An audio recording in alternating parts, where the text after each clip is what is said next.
Hi, welcome to this video, day 14th of June. It's Sunday. We're just going to be looking at a very simple Forex trading strategy today in relation to trading off big levels of support or resistance and looking for a trend reversal. Now, in relation to this, we're looking at a couple of pairs, Euro JPY and AUD JPY. We'll go to the charts in a moment. The strategy is very simple. You look at the weekly chart, see the big picture, look for a big level of support or resistance, and then look for a trend reversal. Now, if you're doing this, you do a simple study of sentiment as well. If you use this strategy correctly, you'll get really good risk to reward on your trades. Now, in terms of the trade setups, we are going to go and take a look at them right now. But just before we do so, please do keep in mind, it is my view as of this specific moment in time.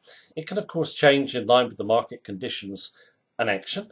If you want all our trading techniques and our daily technical sentiment analysis of 14 Forex pairs, including the two we're going to look at right now, you can click on the link beneath this video and you can get live access to our member center. You can also follow us on Facebook and join our Facebook group. Right, first pair we're going to look at is going to be Euro JPY. All right, Euro JPY weekly chart, and I've identified the 124 level as a key level. You can see what happens. We come down here, big exhaustion candle, gets back above 124, comes down, tests, holds, test, holds, test, still holding. Couple there, test and hold. That one then breaks. Move back, try and get through 124, can't do it. Off to the downside. Do get a rally almost back to the level here. Then we sell off again. Then we have a big move up. Okay, this candle here, big volatile candle, hits the 124 level. We know that there's obviously a lot of bullishness about the euro when we came up on this candle. If we're deciding if a level is going to hold or break, we'll have to do a little study of sentiment, which I'll go through in a minute. We go to the daily chart. On this occasion, our view is correct, and we literally come straight off the level. Now, you're not always going to be right when doing this, but you really do get the odds in your favor. And let's go now, just move over to the daily chart. Let's see how we timed this trade and also where we think this pair is going to go in the coming weeks. Personally, I think I'm going to go all the way back to chart lows, 116. Any rallies back here, certainly selling opportunities in our view. Right, let's take a look at Euro JPY daily chart. Euro JPY daily chart, you can see a nice big move up there, and it really accelerates from here. Just a sea of blues to the upside, and volatility really picks up. We come to the 124 level and we exhaust. Just go through how we played the trade and where we see it going in a moment when I draw my technicals. But yeah, if you've got big volatile move to the upside or downside, there's a story.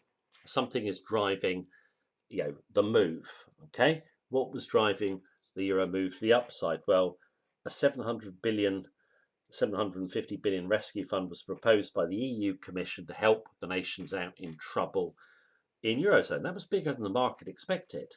So they took it as bullish. Yeah, it's really helpful for Eurozone. However, the move is just so aggressive. You're coming to a major level of resistance. It's now, in our view, discounted as we come up to the 124 level. There is unlikely to be more buying to the upside. The good news is in. Also, we noted in the member centre, my daily updates, the fund has problems with even getting approved. This is no done deal. Every nation in the zone has to approve that fund, and there's plenty of opposition to it. It's going to have to be probably watered down. Okay. Also it's too small in relation to problems in the zone. I put point number 4. Euro did benefit a bit from risk on in the markets. Stock markets really gained traction to the upside in this period as well. So yen is the safe haven. Suffer if you get really big moves in the stock markets. That came into play. But then we get to 124. Still beneath it there. We're just looking to come off the level with minimal confirmation. Now, just one thing I'll say, just for anyone new watching our videos, we like using Bollinger Bands on our chart with 2 orange lines, okay, outer bands. They give us the volatility of the market. So the wider they are apart, the more volatile the pair is. when there's not much going on, like over on the left where I've got my cursor, the lines are close together. The wider they are apart, the better for us. And generally, with Bollinger Bands, you are at least looking, we get really big accelerated moves the upside for a reversion to the mean, which is the green 20-day moving average, which you've nearly done. Okay. Now, in relation to us getting in on the move, we know the 124 level's big, poke through, exhaust back. We think there's going to be no more buying above the 124 level. It's exhaustion. And we can come in on this thread. We'll just use minimal confirmation. It was through the low. And obviously we've gone off to the downside. Just draw trajectory in. The reason I'm drawing that in is poke to the level, poke through the level, back within, poke out the level, can't even get through 124, then down. And I think now, the euro is sell on rallies, that's sell on break lower. Now, in terms of your swing trader, the profit on this one so far is 250 pips.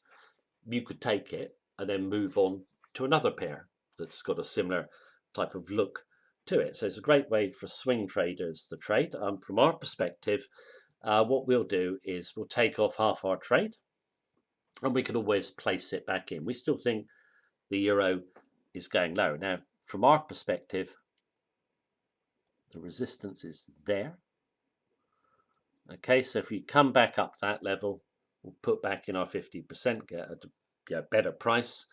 We don't see the 124 level getting taken out. Okay, so stop back behind 124, sell back to this level. We're looking for chart lows. That gives a really good risk to reward.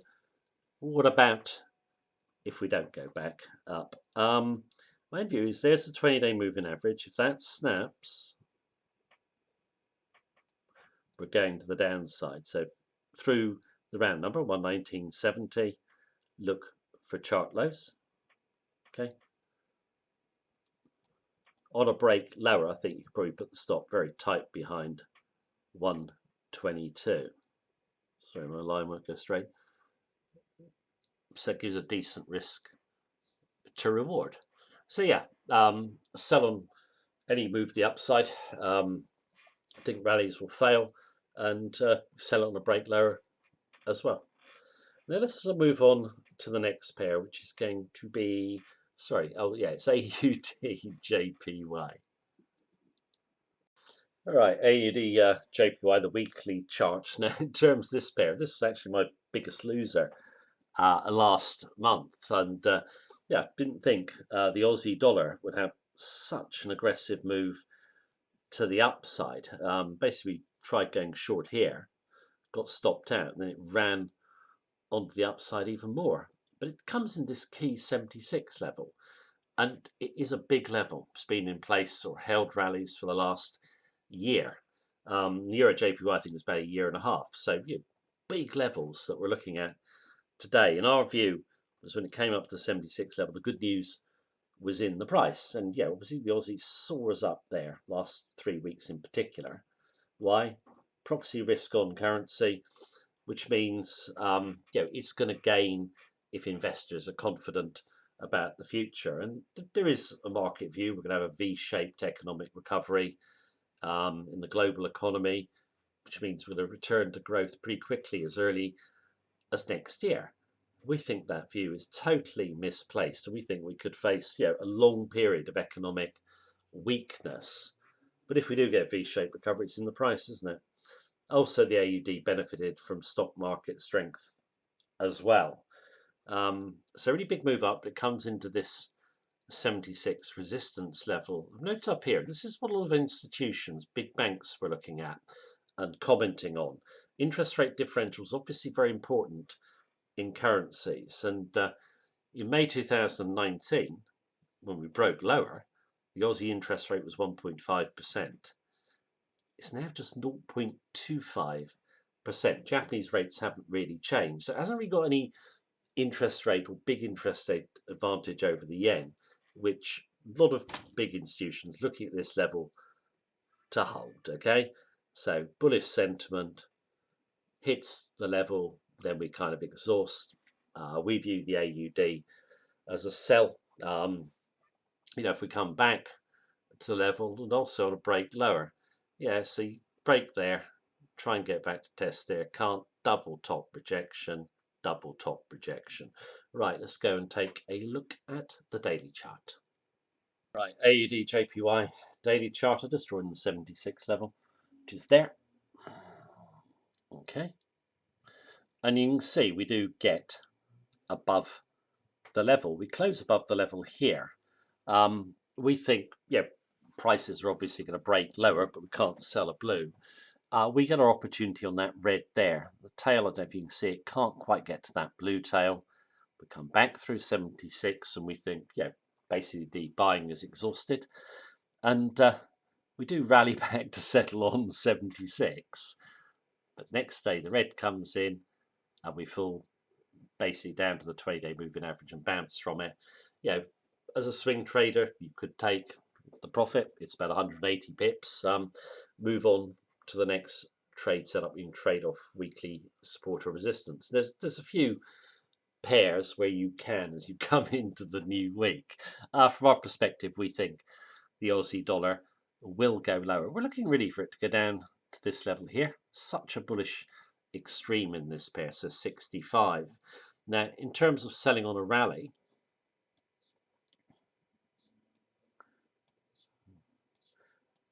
so I'm just drawing a trajectory in. There we go. So basically lower highs, I think 75. We should struggle to get through that resistance level. You can see those two bodies held there. Then we get the breakdown.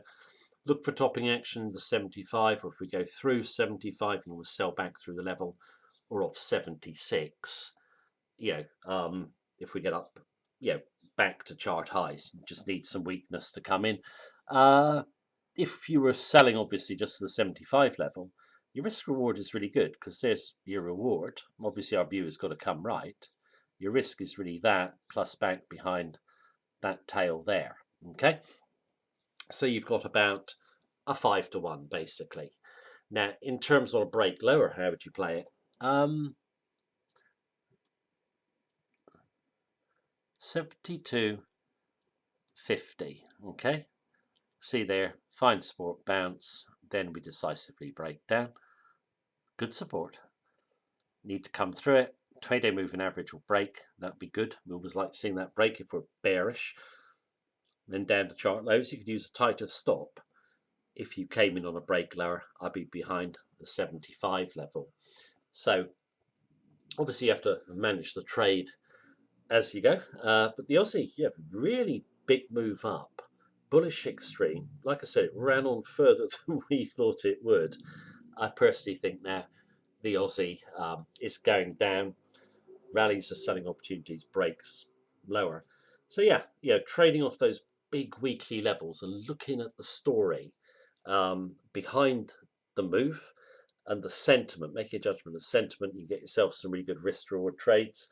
And because the risk reward is really good, a lot of the time when you're trading off those big weekly levels, you don't even need to get the majority of your trades right to make money over time.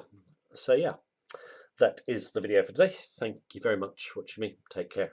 Have a good day.